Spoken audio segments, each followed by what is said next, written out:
Hi అండి. Welcome back to my channel. అందరూ ఎలా ఉన్నారండి? బాగున్నారా? మేము కూడా బాగున్నామండి. ఇవాళైతే మండే రోజు వ్లాగ్ మీతో షేర్ చేసుకుందామని అనుకుంటున్నా. సో, మార్నింగ్ లేవగానే ఫస్ట్ బయటంతా కూడా క్లీన్ చేసేసుకొని ముగ్గది పెట్టేసాననమాట. ఇప్పుడు కిచెన్‌లోకైతే వచ్చి వంట చేద్దామని అనుకుంటున్నా. సో, నైటే నేను గిన్నెలన్నీ కూడా తోమపెట్టేసుకొని వంటగది కూడా శుభ్రంగా తుడిచిపెట్టేసుకున్నాను. అయినా కానీ మార్నింగ్ ఒకసారి మళ్ళా పైపైనైతే తుడుచుకుంటా ఉంటాననమాట. సో, నైట్ ఏంటంటే ఎంత నీట్‌గా పెట్టుకున్నప్పటికీ ఏవో ఒక ఇన్సెక్ట్స్ అయితే వస్తూ ఉంటాయి. అందుకనే మార్నింగ్ ఒకసారి మళ్ళా క్లీన్ చేసేసుకొని కుకింగ్ అయితే స్టార్ట్ చేస్తూ ఉంటాను. ఇవాళ మండే కాబట్టి ఫస్ట్ స్టార్టింగ్ ఏంటంటే నేను ఒక ధూప్ స్టిక్ అయితే వెలిగించి పెట్టుకుంటానండి. మండే నుంచి మనకి ఫ్రెష్‌గా వీక్ అనేది స్టార్ట్ అవుతుంది కదండీ! సో, అందుకని ప్రతి మండే కూడా ఇలా ధూపం అయితే వేసుకుంటూ ఉంటాను పొద్దున్నే. ఎందుకంటే ఇలా ధూపం వేయటం వల్ల ఒక పాజిటివ్‌నెస్ అనేది ఉంటుంది. వీక్ అంతా కూడా మంచిగా మూవ్ ఆన్ అవ్వాలనేసి ఇలా వేసుకుంటూ ఉంటాననమాట. అదే కాకుండా కిచెన్‌లో మంచి ఫ్రేగ్రెన్స్ ఉంటుంది. మంచి పాజిటివ్ ఫీలింగ్ కూడా ఉంటుంది. అందుకనే ప్రతి మండే అండ్ ఫ్రైడే రోజు ఖచ్చితంగా ఇలా ధూపం అయితే వేసుకుంటూ ఉంటాను. అయితే ఈ ధూపం గురించి నాకు కొన్ని కామెంట్స్ వచ్చాయండి. మీరు క్రిస్టియన్స్ కదా! ధూపం ఎందుకేస్తున్నారనేసి. సో, క్రిస్టియన్ అని, హిందూ అని ఏముండదండి. ఎవరైనా కానీ ధూపం అయితే వేసుకోవచ్చు. మంచి స్మెల్ కోసం, రూమ్ అంతా ఫ్రెష్‌గా ఉండటానికి, ఒక మంచి పాజిటివ్ వైబ్ ఉండడానికి ఇలా రకరకాలుగా ధూపం అయితే వేసుకుంటూ ఉండొచ్చండి. నేనైతే ఇక్కడ రాజ్మా కర్రీ చేస్తున్నాను ఇవాళ. రైస్ అయితే పెట్టేసుకున్నాను. సో, ఈ రాజ్మా ఏంటంటే ఫస్ట్ టైమ్ చేస్తున్నాను నేను. మా వారు స్కూల్‌లో తిన్నారంట. సో, చాలా బావుంది టేస్ట్. నీకు కూడా నచ్చుతుంది ఇంట్లో చెయ్యి అనేసి మొన్న నుంచి పట్టారనమాట. సో, నిన్న రాజ్మా ప్యాకెట్ అయితే తీసుకొచ్చారండి. నైటే నేను ఇలా కొన్ని నానబెట్టి పెట్టేసుకున్నాను. మంచిగా సోక్ అయినాయి. ఇప్పుడు ఫస్ట్ వీటిని ఉడికించేసుకుంటున్నాను. కుక్కర్‌లో వేసేసుకొని కొంచెం సాల్ట్, పసుపు, కారం వేసేసుకొని విజిల్స్ అయితే పెట్టేస్తున్నాను. అయితే దీంట్లో చాలా ప్రోటీన్స్ ఉంటాయని, హెల్త్‌కి చాలా మంచిదని మా వారైతే చెప్తున్నారనమాట. నేనైతే ఫస్ట్ టైమ్ తింటున్నాను అండ్ ఫస్ట్ టైమ్ వండుతున్నాను. సో, టేస్ట్ ఎలా ఉంటుందో చూడాలి. నేనేంటంటే మాక్సిమం కొత్తగా ట్రై చేయడానికి చూడనండి. సో, నాకు భయమనమాట. నాకు పాజిటివ్‌నెస్ అనేది చాలా తక్కువ. ఎక్కువ నెగెటివ్ థాట్స్ వస్తూ ఉంటాయి. అందుకని నేనేంటంటే అసలు కొత్తగా ఏమైనా ఫుడ్స్ ట్రై చేయడానికి ఇష్టపడను. మా వారైతే నాకు అలవాటు చేయాలని చూస్తా ఉంటారు ప్రతీదీ కూడా. సో, కొత్తగా తినిపించాలని అనుకుంటా ఉంటారు. ఆయన స్కూల్‌లో తింటున్నారంట. సో, ఆయనకి బాగా నచ్చింది. ఆయనకి ముందు నుంచే తెలుసు. నాకైతే తెలీదండి ఈ రాజ్మా గురించి అసలు. నేనిక్కడికొచ్చిన తర్వాతే మా వారు చెప్తేనే నాకు తెలిసింది. సో, నచ్చుతుంది నీకు కూడా అనేసి ఇలా వండిస్తున్నారు నాతోనైతే. ఇక్కడేంటంటే పెసరట్టేస్తున్నాను బ్రేక్‌ఫాస్ట్ కోసమైతే. సో, నిన్న సండే కాబట్టి నిన్న ఇంట్లో బ్రేక్‌ఫాస్ట్ కోసమైతే నేను పెసరట్టు వేశాననమాట. అదే కొంచెం పిండుంటే ఇలా మార్నింగ్ పాపకి ఒక దోస అయితే వేసి ఇచ్చేస్తున్నాను. సో, మా పాప దీనికి పెట్టిన పేరేంటంటే గ్రీన్ దోస అనమాట. సో, గ్రీన్ దోస ఎయమ్మా, గ్రీన్ దోస ఎయమ్మా అని అడుగుతా ఉంది. టమాటా, పల్లి చట్నీ అయితే ఉంది. ఆ చట్నీ వేసేసి పాపకైతే ఇచ్చేసాను. ఇక్కడ కర్రీ ప్రాసెస్ అయితే స్టార్ట్ చేశాను. రాజ్మా అనేది మంచిగానే ఉడికిపోయిందండి. పక్కన పెట్టేసుకున్నాను. సో, ఈ లోపల పాపకి దోస అయితే వేసిచ్చాను. తను తినడానికి కొంచెం టైం పడుతుంది కాబట్టి. కర్రీ అయితే స్టార్ట్ చేశానండి. ఈ ప్రాసెస్ నాకు కూడా తెలీదనమాట. నేను కూడా ఒక యూట్యూబ్ ఛానల్‌లో చూసి మంచి రెసిపీ అయితే సెలెక్ట్ చేసుకున్నాను. సో, దాని ప్రకారం కాకుండా కొంచెం అటు ఇటుగా అయితే కర్రీ చేసేస్తున్నాను. ఫస్ట్ అయితే కొన్ని మసాలాలన్నీ కూడా వేసేసుకున్నా. తర్వాత కట్ చేసి పెట్టుకున్న ఉల్లిపాయ, పచ్చిమిర్చి అన్నీ కూడా వేసేసుకున్నా. అయితే వాళ్ళేంటంటే అల్లం వెల్లుల్లి పేస్ట్ అయిపోయిందనమాట. సో, లాస్ట్ 1 వీక్ నుంచి కూడా అయిపోయింది. నేనేంటంటే అన్ని కూరల్లో అల్లం వెల్లుల్లి పేస్ట్ అనేది వేయననమాట. అందుకని నేను చూసుకోలేదు. అందుకని ఇప్పటికిప్పుడు ఫ్రెష్‌గా కొంచెం అల్లం, వెల్లుల్లిపాయలు ఉంటే దంచేసుకొని ఇలా అయితే వేసుకున్నా. ఈ అల్లం వెల్లుల్లి పేస్టు పచ్చివాసన పోయేంత వరకు కూడా ఫ్రై చేసేసుకొని, తర్వాత అందులో సాల్టు, పసుపు అయితే వేసేసుకొని, గ్రేవీ కోసం ఒక 4 టమాటాలైతే కట్ చేసేసుకొని, ప్యూరీ చేసి పక్కన పెట్టేసుకున్నాను. సో, రాజ్మాలోకి ఆ టమాటా ప్యూరీ అనేది చాలా ఇంపార్టెంట్ అనమాట. అది కూడా వేసుకున్న తర్వాత అలా మగ్గనిచ్చి, కొంచెం కారం కూడా వేసేసి, బాగా కలిపేసుకొని, మనకి ఆయిల్ సెపరేట్ అవుతున్నప్పుడు మనం ఉడకబెట్టి పక్కన పెట్టుకున్న రాజ్మాని అయితే యాడ్ చేసేసుకోవాలి. సో, కర్రీ ప్రాసెస్ అయితే చాలా సింపుల్‌గానే ఉందండి. కాకపోతే మెయిన్‌గా మనం చేయాల్సింది ఏంటంటే, రాజ్మాని ముందే ఉడకబెట్టేసుకొని పక్కన పెట్టేసుకోవాలి. చాలామంది ఏంటంటే డైరెక్ట్ కర్రీలో వేసిన తర్వాత విజిల్స్ వేస్తూ ఉంటారు. సో, అలా కుక్ చేసుకోవచ్చు. ఇలా కూడా కుక్ చేసుకోవచ్చు. అలా అనమాట. ఇవాళ రాజ్మా అయితే ట్రై చేశానండి. పర్వాలేదు బాగానే ఉంది కర్రీ అయితే. కొంచెం చోలే కర్రీలాగా అనిపించింది నాకైతే. ఇది రైస్‌లో కన్నా కూడా చపాతీలోకి, పూరీలోకైతే చాలా బావుంటుందనిపించింది. లాస్ట్‌లో కొంచెం గరం మసాలా, ధనియా పొడి కూడా వేసి బాగా కలిపేసుకొని, బాగా ఉడకనిచ్చాననమాట గ్రేవీ అంతా దగ్గర పడే వరకు. లాస్ట్‌లో కొంచెం కొత్తిమీర అనేది యాడ్ చేసుకున్నా. ఈ లోపల పాపకి హెయిర్ అదంతా కూడా దువ్వేసి, తనకి స్నాక్స్, వాటర్ బాటిల్ అన్నీ కూడా నింపేసి పక్కన పెట్టేశాను. దోస కూడా పాప తినేసిందనమాట. ఇప్పుడు లంచ్ అయితే కలిపి పెట్టేసేయాలి. కర్రీ అయితే రెడీ అయిపోయిందండి ఆల్మోస్ట్. ఇప్పుడు రైస్ కలిపేసి బాక్స్‌లో పెట్టి పాపనైతే స్కూల్‌లో వదిలేసొచ్చాను. సో, వచ్చిన తర్వాత జీరా వాటర్ అయితే పెట్టుకుంటున్నా ఫస్ట్ అయితే. ఈరోజు కొంచెం లేట్ అయిపోయిందనమాట మార్నింగు. బయట క్లీనింగ్ అదంతా కూడా కొంచెం ఎక్కువుండే. ఇంక అందుకని లేట్ అయిపోయి మార్నింగ్ అయితే నేను జీరా వాటర్ పెట్టుకోలేదు. పాపని పంపించేసిన తర్వాత ఇంకప్పుడు తీరిగ్గా జీరా వాటర్ పెట్టుకొని, కొంచెం చల్లార్చుకొని, గోరువెచ్చగా ఉండగా అయితే తాగుతా ఉన్నాను. సో, డే అనేది నాకు దీంతోనే స్టార్ట్ అవుతుందండి. ఈ వాటర్ తీసుకున్న తర్వాతనే బ్రేక్‌ఫాస్ట్ అయినా, ఇంకేమన్నా తినడమైనా కానీ స్టార్ట్ చేస్తా ఉన్నాను. ఆఫ్టర్ కుకింగ్ నా కిచెన్ అయితే ఇలా ఉందనమాట. ఇంత మెస్సీ మెస్సీగా అయిపోతూ ఉంటుందండి ప్రతిరోజు కూడా. సో, వీడియోలో ఇదంతా క్లియర్‌గా చూపించాను. ఎందుకంటే మెస్సీ మెస్సీగా ఉంటే బాగోదు కదండీ! ఇంక అందుకననమాట. సో, ప్రెజెంట్ అయితే ఇలా ఉంది. నా వంట, దోసలు అవన్నీ వేయటం కంప్లీట్ అయ్యేసరికి కిచెన్ లుక్ అయితే ఇలా ఉందనమాట. ఇప్పుడు క్లీన్ చేసుకోవాలి. సో, ఫస్ట్ అయితే ఏంటంటే ఇల్లు క్లీనింగ్ స్టార్ట్ చేశాను. బెడ్ ఇదంతా కూడా సెట్ చేసుకుంటున్నా బయట. ఉదయాన్నే మా పాప, మా వారు స్కూల్‌కెళ్ళే వరకు కూడా నాకు వాళ్ళ పనులే సరిపోతూ ఉంటాయండి. మా వారికి బట్టలు ఐరన్ చేయడం కానీ, తర్వాత ఆయనకి రైస్ ప్యాక్ చేయడం కానీ, బ్యాగ్ సర్దడం, పాపకి హెయిర్ దువ్వటం, తనకి తినిపించడం, బ్రేక్‌ఫాస్ట్ ప్రిపరేషన్స్, లంచ్ ప్రిపరేషన్స్ ఇలాంటివన్నీ ఉంటూ ఉంటాయన్నమాట. సో, క్లీనింగ్ అనేది ఎంత ట్రై చేసినా మార్నింగ్ అయితే అవ్వట్లేదు. ఇంకా వాళ్ళందరూ ఎళ్ళిన తర్వాత ఇలా నేను కొంచెం రిలాక్స్‌గా క్లీనింగ్ అనేది చేసుకుంటూ ఉంటా. నేనేంటంటే ఇంటి పనులు స్టార్ట్ చేశానంటే నాకు నేను తెలియకుండానే చాలా సేపు చేసుకుంటూ ఉంటాననమాట. అంటే సాటిస్ఫాక్షన్ ఉండదనమాట నాకెంత చేసుకున్నా గానీ. సో, నాకు కొంచెం టైం అయితే ఎక్కువ పడతా ఉంటది. ఇల్లు క్లీన్ చేసుకోవడానికి, సర్దుకోవడానికి, నీట్‌గా పెట్టుకోవడానికైతే. ఇంక అందుకని వాళ్ళందరూ ఎళ్ళిపోయిన తర్వాత నేను ఇలా రిలాక్స్‌గా అయితే ఇల్లు క్లీనింగ్ చేసుకుంటూ ఉంటానండి. సో, ఇలా నేను మార్నింగే చేసుకోవాలంటే ఒక 5:00 అలా లేస్తే నాకు టైం అనేది కరెక్ట్‌గా సరిపోతుంది. కానీ నిద్ర కూడా మనకి చాలా ఇంపార్టెంట్ కదండీ! సో, అంత ఎర్లీగా నేనైతే లేవలేకపోతున్నా. ట్రై చేశాను ఆ మధ్య కొన్ని రోజులు లేచాను కానీ ఇప్పుడు అవ్వట్లేదు. పర్వాలేదు 6 కల్లా లేచిన పనులన్నీ కూడా అయిపోతాయి. కాకపోతే ఏంటంటే వాళ్ళందరూ ఎళ్ళిన తర్వాత క్లీనింగ్ అనేది చేసుకుంటూ ఉంటాను. ఇంకా అలా అనమాట. సోఫా కూడా నీట్‌గా దులిపేసి మళ్ళా సోఫా కవర్ అయితే వేసేసుకున్నాను. ఇంక ఇప్పుడు ఊడవడం అయితే స్టార్ట్ చేశానండి. సో, డైలీ ఒక 40 మినిట్స్ నాకు కరెక్ట్‌గా ఇల్లు క్లీన్ చేసుకోవడానికైతే సరిపోతుంది.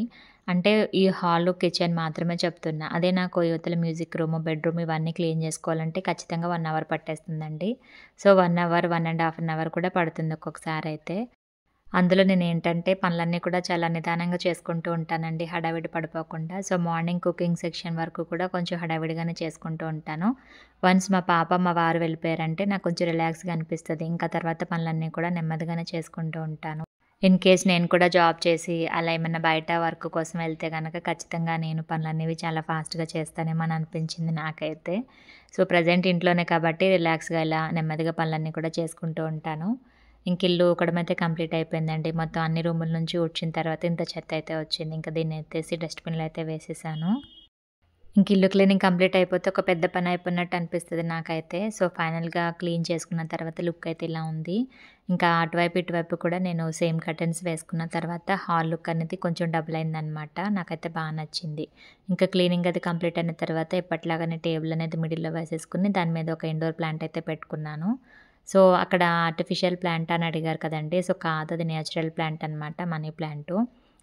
మనీ ప్లాంట్ కాకుండా వేరే ఇంకేం ప్లాంట్‌లో కూడా నేను హ్యాండిల్ చేయలేననమాట. అంటే అవి చచ్చిపోతూ ఉంటాయండి. ఇంతకు ముందు కూడా పీస్ లిల్లీ ప్లాంట్, అగ్లోనిమా ఇలాంటి ప్లాంట్స్ తెచ్చుకున్నానండి. సో, అవి చచ్చిపోయినాయనమాట.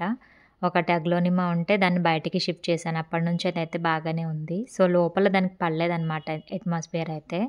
ఇంకలా ఒక మనీ ప్లాంట్ మాత్రమే ఈజీగా పెంచగలుగుతాను. సో, పెంచే మొక్కల్ని తెచ్చుకుంటే బెటర్ అని నాకనిపిస్తది. లేదంటే అవి ఎండిపోతూ ఉంటాయి. మనం ఎంత కేర్‌గా చూసుకున్నా కొన్ని మొక్కలైతే బ్రతకవండి. సో, అది అట్మాస్ఫియర్ ప్రాబ్లమ్ అనమాట. కొన్ని అట్మాస్ఫియర్స్ కొన్ని మొక్కలకి పడవు.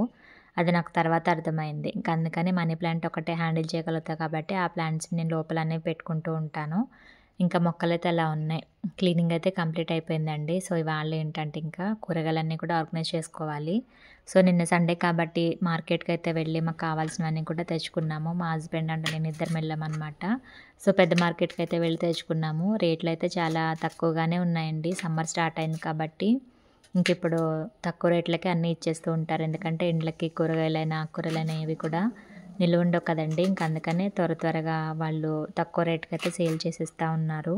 ఇంకిక్కడ 1 బై 1 కూరగాయలన్నీ కూడా తెచ్చుకొని నీట్‌గా ఇలా కట్ చేసేసుకొని బాక్స్‌లోకైతే ఆర్గనైజ్ చేసి పెట్టేసుకుంటున్నాను.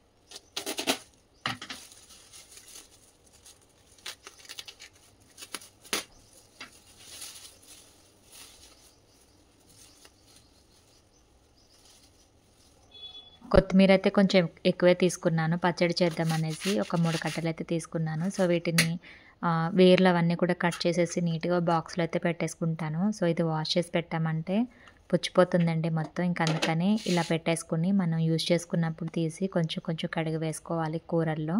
సో, నేనిక్కడ కొంచెమేమో కర్రీస్‌లోకి వాడదామని అనుకుంటున్నా. ఇంకా మిగిలింది పచ్చడి చేసేద్దామని అనుకుంటున్నా. ఇంక అందుకనే కొంచెం ఎక్కువైతే తీసుకున్నా కొత్తిమీర.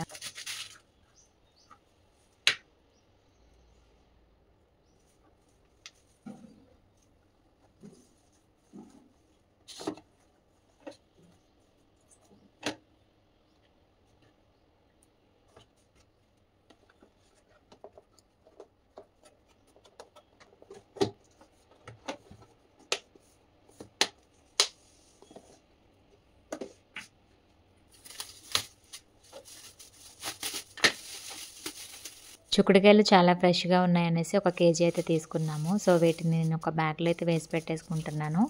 ఇదొచ్చేసి వెజిటేబుల్ ఆర్గనైజర్ బ్యాగ్ అనమాట. సో, ఇందులో ఫ్రూట్స్ కానీ, వెజిటేబుల్స్ కానీ ఏవైనా పెట్టుకోవచ్చు. మంచిగా గాలనేది లోపలికి పోతుంది.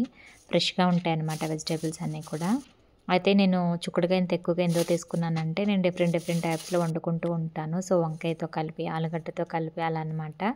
ఇంకా చిక్కుడుకాయ టమాటా కూర కూడా చాలా టేస్టీగా ఉంటుంది. ఇంకా అందుకనే 1 కేజీ అయితే తీసేసుకున్నాను. తర్వాత రాడిష్ కూడా తీసుకున్నానండి. చాలా రోజుల తర్వాత తీసుకున్న. దీనితోటి సాంబార్ చాలా బావుంటుంది. అయితే రాడిష్ వండేటప్పుడు పచ్చివాసనలాగా ఒకలాంటి స్మెల్ వస్తా ఉంటది కదండీ! సో, అందుకని నాకు ఈ కూర చేయబుద్ధి కాదు. అయితే మా వారేమో ఇది హెల్త్‌కి మంచిది. ఇప్పుడు చలవ చేస్తది సమ్మర్ కాబట్టి ఎండలనేసి రాడిష్ అయితే తీసుకున్నారనమాట. సో, దీనితోటి సాంబార్ అయితే పెడదామని అనుకుంటున్నా.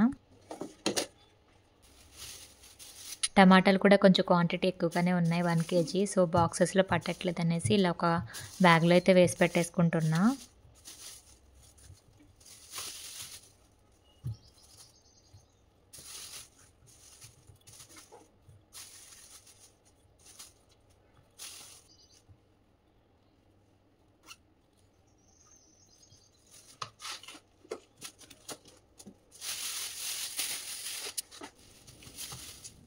ఇంకా 3 రకాల ఫ్రూట్స్ అయితే తీసుకున్నామండి ఈ వీక్ వచ్చేసి. సో, కర్బూజా ఇలా చిన్న చిన్న సైజువి దొరుకుతున్నాయన్నమాట ఇప్పుడైతే.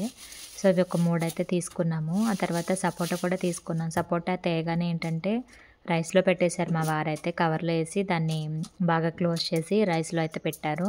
బియ్యంలో పెడితే ఏంటంటే సపోటా పండుతదని అంటారు కదా! అందుకనమాట. తర్వాత కీర కూడా తీసుకున్నాము. ఎండలు స్టార్ట్ అయిపోయినాయి కాబట్టి కొంచెం బాడీకి చల్ల చల్లగా ఉంటాయనే వస్తువులన్నీ కూడా తీసుకున్నామనమాట. ఇంకా కీర కూడా ఇలా బాక్స్‌లో పెట్టేసుకున్నాను. ఫైనల్‌గా కూరగాయలన్నీ సర్దడం కంప్లీట్ అయిపోయిందండి. ఇంక ఇవన్నీ కూడా ఫ్రిడ్జ్‌లో సర్దేసుకొని కిచెన్ కౌంటర్ అంతా కూడా ఒకసారి క్లీన్ చేసేసుకుంటే అయిపోతుంది.